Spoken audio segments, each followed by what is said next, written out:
it's my pleasure to welcome to Accra His Excellency Prime Minister Rowley of Trinidad and Tobago for an official visit to Ghana. Ghanaians and Trinidadians are one people separated by the accident of history and seeking to rediscover our fraternal cooperation through science, culture, technology, and business. The last visit of a Trinidadian Prime Minister to Ghana was in 1965 by Prime Minister Eric Williams. But Trinidadians over the years have contributed to Ghana in many ways. This visit is a significant step in the ties between Ghana and the Republic of Trinidad and Tobago, which goes as far back as pre-colonial times when Dr. Kwame Nkrumah engaged Dr. George Padmore and others on African liberation and Pan-Africanist ideals. Our independence in 1957 was greeted in song by Lord Kitchener in a beautiful melody called Ghana, Ghana is the Name. Today we are here seeking to expand our cooperation on several fronts, from oil and gas, the petrochemical industry, to cooperation in governance, education, science and technology, amongst others. We intend to use this link to inspire the development of institutional cooperation between the African Union and CARICOM. Tourism, indeed the celebration of our common heritage, is another source of cooperation waiting to be developed. One significant event in our relations in the recent past is the acquisition in May 2015 of a majority equity stake in the HFC Bank of Ghana by the Republican Bank Limited of Trinidad and Tobago. The Republican Bank is the largest bank in the Caribbean, which seeks through this investment to become the main financial transitory between our two regions. Today, we're not only looking to sustain our evolving ties of friendship, but to consolidate our relations and commit to the opening of a whole new chapter in Ghana, Trinidad, and Tobago cooperation in various areas. And one of these areas is in the field of oil and gas, in which Trinidad and Tobago has more than 100 years of experience.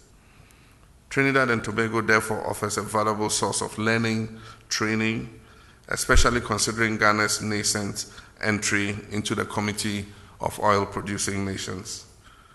Discussions in this regard over the years could not be concretized, but under my administration, technical teams from Trinidad and Tobago have resumed negotiations with the Ministry of Petroleum to reactivate the proposed investment in Ghana's gas sector.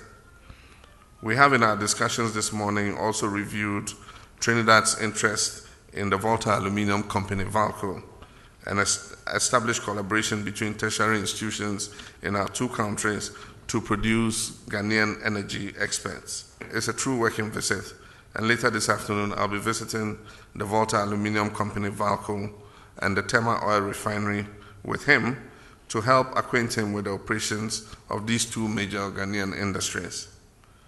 Dr. Rowley will also tomorrow visit the Ghana gas processing plant at Tetuabo and tour the Elmina Castle and also visit the George Padmore Memorial Library.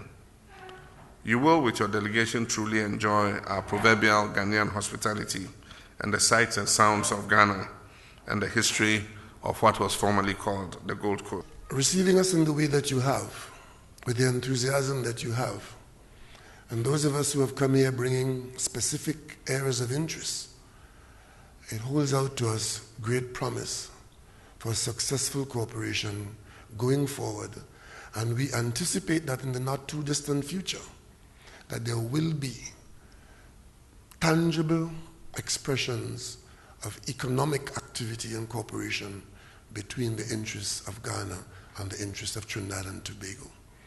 And if we do that, we would have fulfilled the promise of our independence, and we would have set ourselves on a path where no one can turn us off again. True, our history is something that we can never forget, but our future lies in our hands, even as we remember where we've come from and where we intend to go. This visit is as much as acknowledging where we come from, where we are, but more importantly, we're together holding each other's hands, where we intend to go in the world of the 21st century. On this note, Your Excellencies, ladies and gentlemen, may I kindly request that we all rise and drink a toast to the health and success of the Prime Minister of Trinidad and Tobago, Dr. Christopher Rowley, and to the strengthening of the relationship between our two countries. Cheers.